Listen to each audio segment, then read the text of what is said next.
दोस्तों हमारे भारत में अनेकों त्योहार आते हैं, पर कई बार इन त्योहारों के पीछे की कहानी हम नहीं जानते हैं। लेकिन इनके पीछे की कहानी बड़ी ही इंटरेस्टिंग होती है और मेरे कई दोस्त तो ये भी नहीं जानते कि होली की शुरुआत हुई कहां से। इसलिए आज मैं आपको बताने वाला हूँ इस त्योहार के पीछे की कहानी क्या है, आखिर कहां से हुई इसकी शुरुआत, या फिर रंगों की शुरुआत कैसे हुई। तो दोस्तों इस वीडियो को एंड तक जरूर देखिएगा। दोस्तों इस त्योहार को नाम मिला है होलिका से, और हिरण्यकश्यप शैतानों का राजा हुआ करता था। एक लंबी तपस्या के बाद उसे वरदान मिला, जिसके कारण उसे ना ही दिन में मारा जा सकता था और ना ही रात में, और ना ही उसके महल के अंदर उसे कोई मार सकता था। और ये वरदान उसके मानो सिर पर हावी हो गया था। इसके बाद वह धरती और दूसरे युगों पर आक्रमण करने लगा। वो जहाँ भी जाता वो लोगों से बस एक ही बात कहता कि वो भगवानों की पूजा करना छोड़ दे और मेरी पूजा करे। ये सब काफी लंबे समय तक चलता रहा और कुछ सालों बाद उसे एक बेटा हुआ जिसका नाम प्रहलाद था। बड़े होने के साथ साथ प्रहलाद की रुचि भी भक्ति में बनी,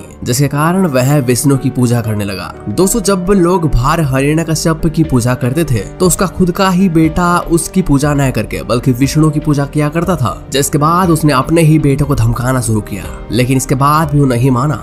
इसके बाद दोनों में अनबन होने लगी। तो इसके बाद हिरण्यकश्यप ने अपने ही बेटे को जान से मारने की ठान ली और बहुत सी नीति अपनाई, लेकिन कोई भी नीति काम नहीं की और उसने अपने ही बेटे को जहरीले सांपों के बीच छोड़ दिया। लेकिन तब भी प्रहलाद को कुछ नहीं हुआ। इतने रोक टोक के बाद भी प्रहलाद भगवान विष्णु की पूजा करता रहा। इसके बाद हिरण्यकश्यप ने अपने बेटे को खत्म करने के लिए एक और नीति अपनाई। उसने अपनी प्यारी बहन होलिका से कहा कि वह प्रहलाद को अपनी गोदी में लेकर आग में बैठ जाए, और कहते हैं कि होलिका को वरदान मिला हुआ था कि वो आग में नहीं जल सकती। जिसके बाद होलिका ने उसे अपनी गोदी में बैठाकर उसे आग में बैठा दिया। लेकिन होलिका को वरदान मिला हुआ था, जिसके बाद भी वह जल गई और प्रहलाद को कुछ नहीं हुआ। और इसके बाद भगवान विष्णु ने धरती पर आकर दिन और रात के बीच शाम के समय हिरण्यकश्यप का वध कर दिया। इसके बाद हर साल लोग इस दिन को होलिका दहन करके होली मनाते हैं। तो ये थी होलिका दहन की बात। लेकिन अब बात आती है कि रंगों से होली खेलने की शुरुआत कैसे हुई। दोस्तों ये तो हम अच्छे से जानते हैं कि भगवान श्री कृष्ण